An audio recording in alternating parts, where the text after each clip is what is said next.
Migrants from China are now the fastest growing group of people entering the United States illegally from Mexico. China? Why are we seeing these growing numbers? Here's what we know. New York? Customs and Border Protection reported more than 24,000 Chinese migrant encounters at the southern border last fiscal year.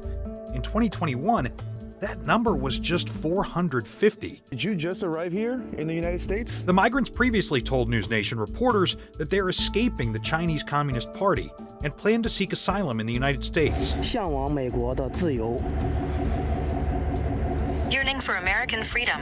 Some fly to Ecuador, where no visa is needed, and then travel north. 厄瓜多尔、巴拿马。 Others are flying into Tijuana Airport before being guided across the border by smugglers. The Chinese migrants are reportedly willing to pay cartels up to $35,000 for smuggling services. And for a lot of them, it pays off. More than 50% of Chinese asylum applications were granted in the 2023 fiscal year. That's much higher than the average across all nationalities, which is only 14%. So why are these migrants seeking asylum instead of trying to enter the US legally with a visa? One possible reason is that the United States tightened visa restrictions for people from China over the last several years. In 2016, the US issued 2.2 million temporary visas.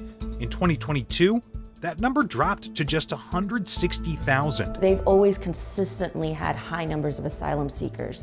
I think second to that is the processing times in the embassies, the US embassies in China are taking so long.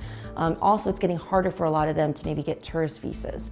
So some of those folks may have come here as students, tourists, everything like that before, and then ultimately decide, hey, I can't return to my country and seek asylum that way, versus now they can't even get into the US that way. So maybe they're taking this very desperate measure to do the journey even from China. Social media has also likely played a role in the border crossings, allowing potential migrants to better understand the process and see what the journey is like to enter the United States. ¿Cuántas familias están aquí?